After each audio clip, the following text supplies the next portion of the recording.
Hello, hello. Welcome to this session with the Deccan Heritage Foundation. I'm accompanying Dr. George Michell and a group of history enthusiasts as we're exploring various Deccan sites. We are coming to you from the Ravanapadi cave in Aivole, one of the great architectural and definitely one of the great economic centers of the early Western Chalukyas, also known as the Vatapi or Badami Chalukyas. And we're going to be having a discussion over the next 20 minutes or so about various aspects of South India's architectural history. So let's begin, Dr. Michell. First of all, thank you so much for everything that you've told us over the last few days and for your decades of fantastic work. I must say I'm very humbled to be sitting next to one of my personal architectural historical heroes right here.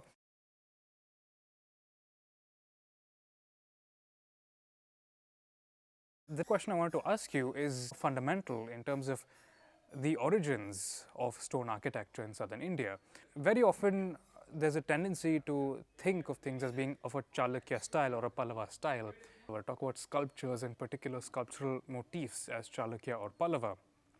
Just for context for our listeners, the Chalukyas are here in the Deccan where we are, and the Pallavas are in India's southeastern coast. Do you think that labels like this, dynastic labels like this, have a lot of utility in thinking about the way that architectural styles originated and moved around? And really, what does the evidence, the built evidence, tell us about the origins of stone architecture, where it's potentially disseminating from, and who were the people who were building it?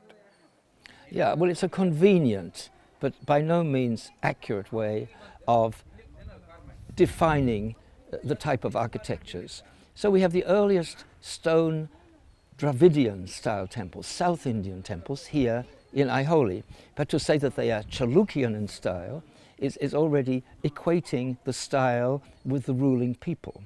Now, where the style originated, we actually don't know. We just suddenly have in 634 this wonderful, fully evolved style, with all the elements are there in a very primitive, rudimentary fashion. Now, we could say the Chalukyas invented it, and it's a Chalukya style, which then got exported down to the Pallavas. There was a lot of interaction, happy and not so happy, and therefore it's a Chalukyan export into Pallava territory. But I think this would not be helpful way of thinking. It's a South Indian style which first is manifested to us today. And remember, we're missing so much. Right. We don't know everything. We don't have the brick architecture, which would have probably given us clues as how this architecture evolved. All that is gone. So we're working with limited data. And we're trying to link these dots, these individual bits of information, these monuments, into some sort of narrative. I think an interesting way to think about it is that it's a jigsaw puzzle. We know we have some pieces, but we don't know how many pieces we're missing. And we're just trying to mash together the piece of the puzzle we do have, and that might not be an accurate representation of what is happening at all, because it doesn't have to have been the case that stone architecture was inspiring stone architecture. It may have been brick architecture from different regions that was inspiring stone architecture and then going the other way around. And there's so many missing links that it's just impossible for us to get a full picture of really how this fantastical architectural tradition was evolving. But us scholars, you know, we're always trying to make stories. And if we are honest, we have to put perhaps question marks. We have to give a sort of a language which says this is the best reading that we can manage given the data that we have, which is incomplete. But it is very interesting that in the Tamil region, this pride in this Pallava, then comes, you know, Pandya and Chola tradition is very striking, as if everything has emerged from this part of India. But the archaeological evidence is that the earliest manifestations of these styles and some of these carvings are actually from the Deccan, as we have it today. So this, of course, doesn't quite fit into the pattern that some people would prefer, but this is the evidence that we have at the moment. I'm also curious about who were the people who were building these temples. You mentioned that we do understand, I think, or at least we have a good guess at why empires would want to build in a particular style. Why they would want their buildings to look a particular way. But does that also give us a sense of who the people who were working on and carving and constructing these buildings were? When Vijayanagara, for example, when they're building the colossal gopurams of the Virupaksha temple, are they bringing in Tamil sculptors, or are local architects well capable of replicating the same kinds of forms? We have fragmentary evidence of some of these architects and guilds. At Patadakal we have some inscriptions of the architects. They're named and they're given honorific titles, which meant they were given prestige. And one of them says, you know, built the south or from the south. And people immediately jumped in and said, oh, that means they come from the south, whatever the south means, let's say Tamil Nadu. And other people said, no, they meant they built the south wall. So even interpreting is problematic. But we have very little historical information about these guilds, these master masons, the great architecture of the Stapatis, you know. We know that they were there, they must have been there, because these buildings or these caves, these are not done randomly. These things are planned extremely carefully. You know, I think we have the idea that people just set off and do it. Not at all. Everything has to be designed. We have no drawings. We have no models. So, but we imagine that such things did exist. They knew what to do. The proportions were fixed. There was somebody in charge saying, no, this is the way to do it, not that way, we must do this. And there are, of course, little mistakes that happen when different groups meet and don't quite agree on how to do things. This is the life of building. The built environment is created by people who do not lead lives that are recorded in the way that are great figures in the political history of India. And this, of course, is nothing to do with India. It's true everywhere. Absolutely. You know, and only today are architects writing great books about who they are, what they think, not that we necessarily believe them, and then they build. So this idea of showcasing the personal lives and thoughts of builders and architects is a very modern thing.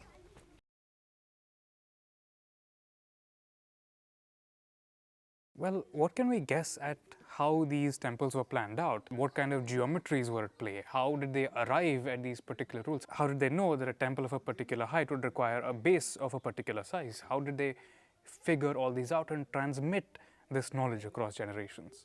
Well, this obviously wasn't done through written texts. We don't have this. The texts, the Shastras, don't give us much practical information. They give theoretical information.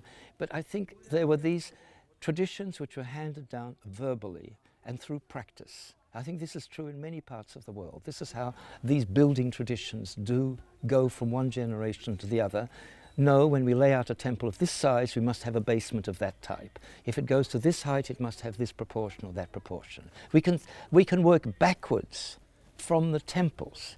So this is something which scholarly investigation could pursue. You take the building, you analyze its geometry, you analyze the weight of the stones in it, and how much basement was required, what was done, Or it's like the great stone top of the Tanjore temple, which is, you may know, there was always a story that was one great piece of stone, the capping piece, and apparently it's not one piece. It's two or three pieces, but there is a myth that it was one piece, and there's a whole literature on how did they ever lift it, but in fact they didn't lift it because it wasn't one piece.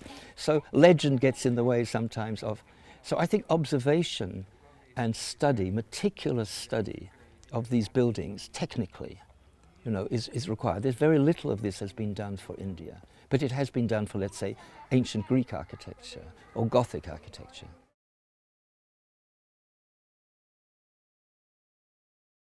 The other thing I wanted to ask George was in terms of who was commissioning these temples. The general tendency is to think of them primarily as royal projects, but was this always the case? Was patronage a more diverse act? Were more sections of society, were women, were people of non-royal castes and groups building temples as well? Well, again, the problem is that the inscriptional evidence, the writing on stone, is often from the elite layers of society. Right. That is the kings, the queens, maybe the chief ministers. So we don't know who commissioned, let's say in Aiholi, there's so many small temples, each one was obviously paid for, commissioned by somebody under some circumstances, but we don't have any information about that. We have very limited information, and it's mostly for the top segments of the population, because they could afford to record their gifts in stone, essentially.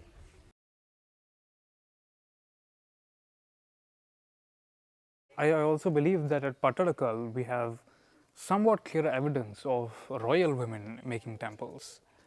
Well, we have these famous sister queens, or the elder sister, who sponsored temples to commemorate victories of her husband. and then, according to your analysis, then sponsored a temple of her deceased younger sister. And what's so interesting at Patronage, we have three great temples in a row, one by the father and by his daughters-in-law by marriage. And these three temples show the evolution of a style. You can suddenly see the movement of the architecture. And this movement, this progression of style, from simple to complicated, from smaller to bigger, from plainer to more elaborate, all these progressions are extremely well documented, and we have this impression this is an incredibly inventive moment in the history of temple architecture in this part of India. And so that the Virupaksha temple, the great temple at, not the one at Hampi, but the one at Patronage, was probably at its day the largest, most elaborate temple of its style anywhere in peninsular India. And it was built by a queen. It was built by a queen.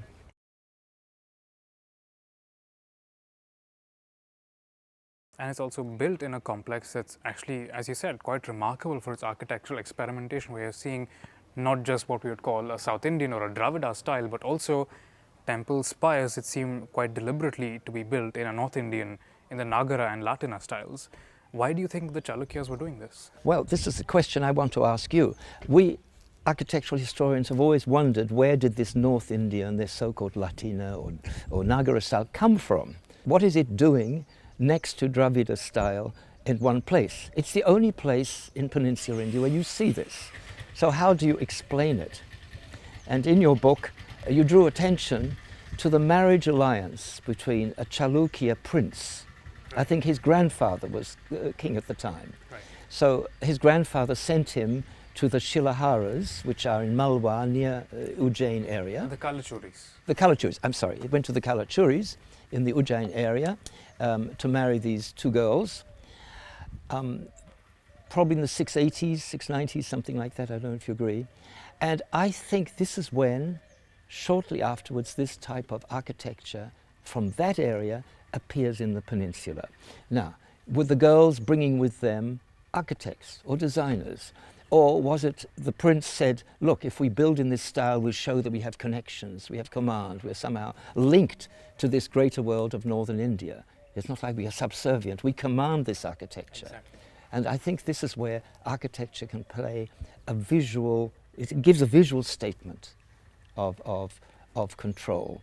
And I think that you can find this in the costumes, in the groups of people themselves, in the artifacts, the foods, all of the things the artifacts of royal life of which architecture is one.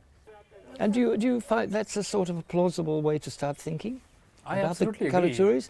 Because I didn't, you see, I was blocked by this view, thinking that these girls, they had no connection with the Shilaharas from an earlier moment. Well, I didn't quite understand. There were two Shilahar princes. I didn't know. But you pointed out that that marriage took place well before they built the temples. Exactly. You see? So that gives us a sort of a 680s sort of period, you can refine that more, when these temples start to appear. What we need to do is find out what was going on in the Shilahara temple tradition at that time. And that's something I don't know. I haven't done any work on this. And I'm not sure we have the evidence there. But we perhaps can, with a bit of, with this, what do you call, project in view, we probably could start to reconstruct a narrative about this, because I think it's a really interesting topic.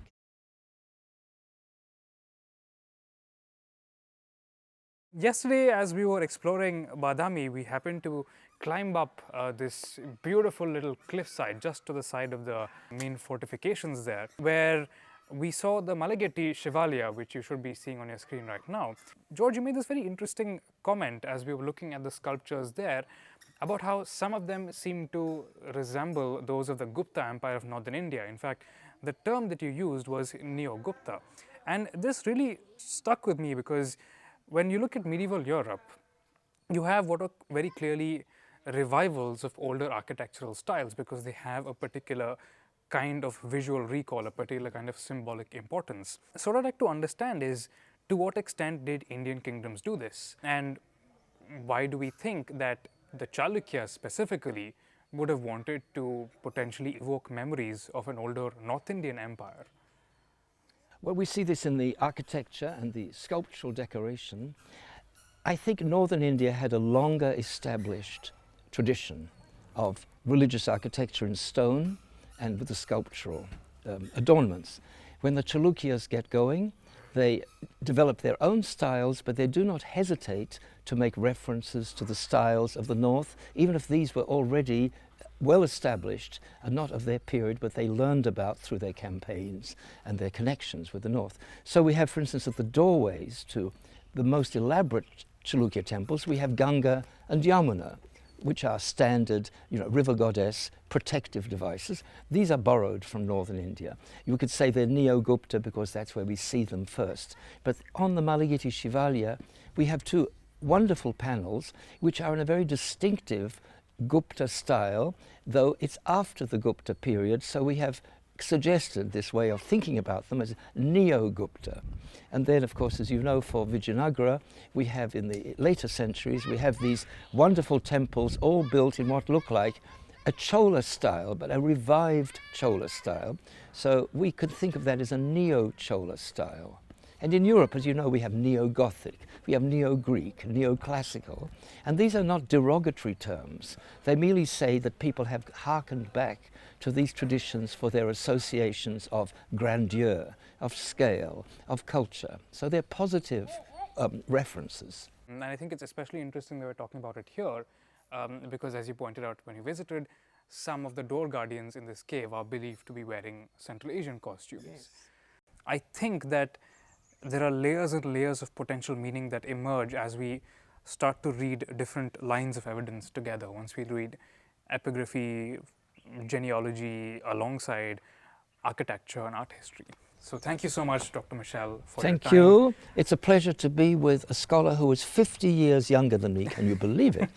So at the beginning, no longer at the beginning of his career, but I'm at the end of my career, and to think we can still have a conversation and perhaps learn something from each other. Thank you. Thank you so much, George.